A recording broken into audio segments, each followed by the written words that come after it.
faveur du fait qu'il s'agit d'une chaîne de collision, à savoir, on recherche la suture ophiolitique qui est présente encore dans une chaîne de montagne ancienne, parce que rappelez-vous, le canal serpentineux descend vraiment très très bas à travers la croûte, il traverse l'ensemble de la croûte, et donc même si on échantillonne dans un massif ancien seulement les 30 km les plus profonds de la croûte, et bien le canal serpentineux descend jusqu'à cette profondeur. Donc il va rester une trace de la suture ophiolitique dans un massif ancien.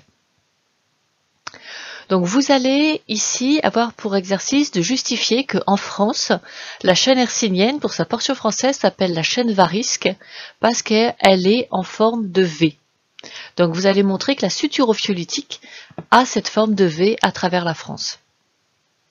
Donc avant de faire ça, on vous demande d'expliquer pourquoi les ophiolites sont un marqueur de chaîne de collision et de localiser toutes les ophiolites hercyniennes, ce qui vous permettra de délimiter les plaques avant la collision, sachant que vous allez chercher bien sûr ce qui est noté ici ophiolite, mais attention celles qui sont numéro 2, donc le code couleur est très légèrement différent de ce que vous avez l'habitude de reconnaître pour les Alpes.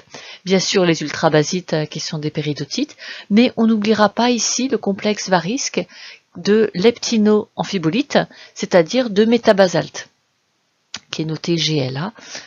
Ce sont en fait des métabasaltes ou ici UB des péridotites mantéliques, mais elles sont notées exactement de la même manière que les péridotites issues de l'accrétion océanique, en fait que les serpentinites.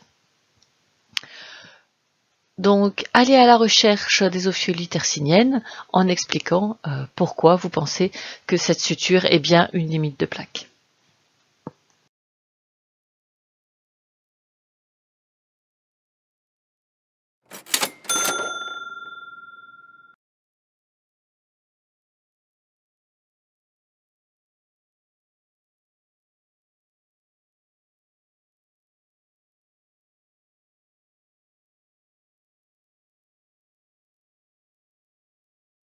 Donc ce qu'on voit le plus facilement, c'est le complexe leptino-amphibolique, ce qui est noté GLA.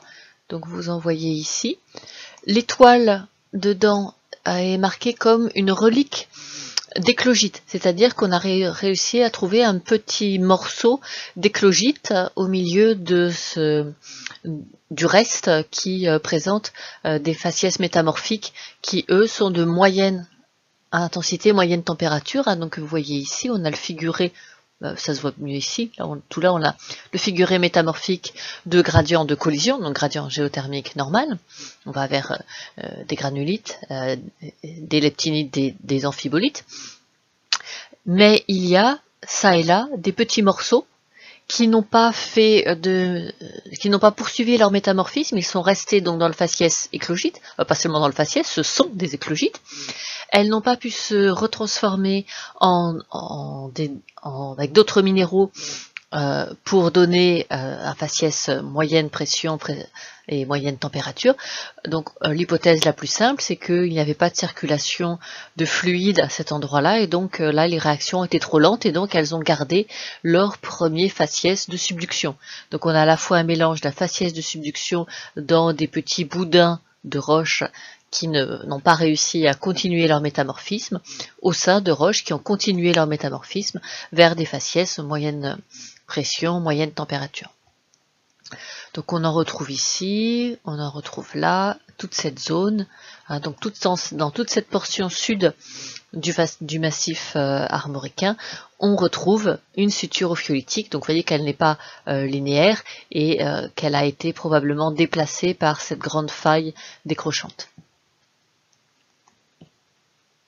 Cette figure du massif central, donc on retrouve toujours les complexes leptino-amphibolitiques. Là vous en avez tout un secteur, à nouveau un certain nombre par ici. Il y en avait aussi un petit amas ici, on en retrouve là, là, là, etc. Donc on voit que c'est dans le massif central que se forme le fameux V, la pointe du V, où on a un changement d'orientation des restes de la suture ophiolitique. On continue sur le bord, à nouveau ici, là et là. Quand on va dans les Vosges, c'est plus subtil. Vous aviez un petit élément ici, un petit élément là, qui était d'ailleurs marqué ultrabasite, donc péridotite, et c'était plus facile à retrouver du côté de la forêt noire. Donc il y en a bien aussi dans les Vosges.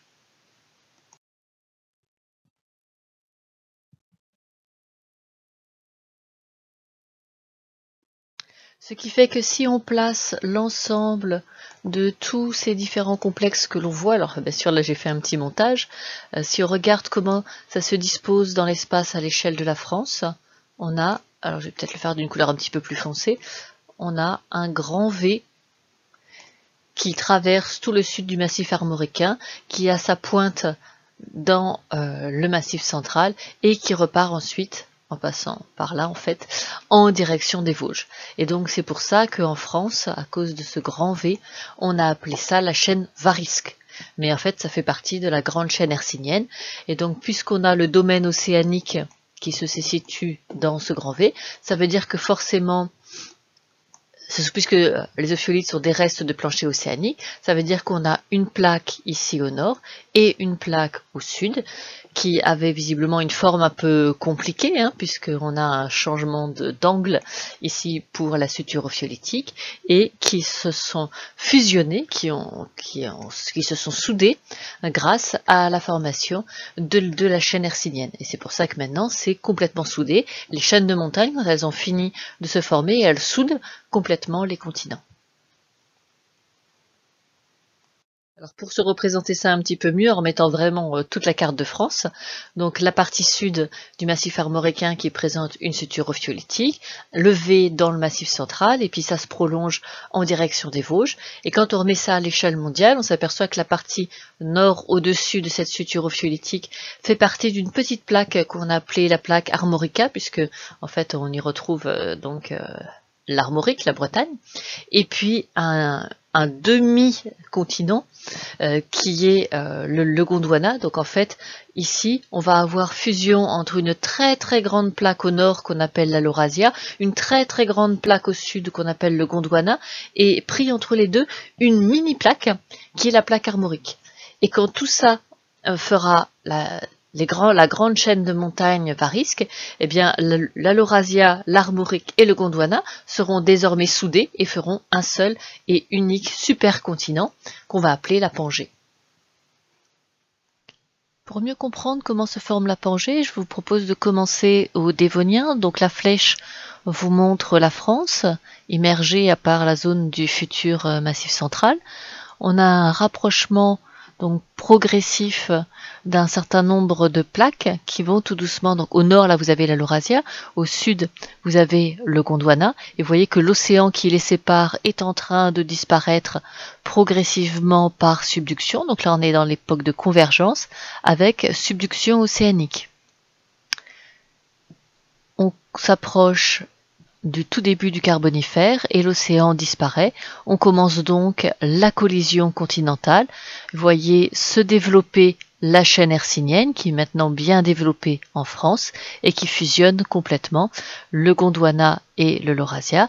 Mais à côté, à gauche, vous avez une vue sur l'autre hémisphère et on voit que pour le moment, nous n'avons pas encore un supercontinent complet puisqu'il reste des fragments de continents qui ne sont pas reliés. Et donc là, la chaîne hercynienne continue à se développer et puis là, les contraintes tectoniques commencent à s'arrêter et on commence à être sur un réétalement tectonique, au moins dans la zone européenne, fin Carbonifère, début Permien. Vous voyez aussi que c'est une période de forte glaciation, ce qui est assez classique. Hein. Quand vous avez érosion d'une chaîne de montagne, vous avez aussi refroidissement du climat.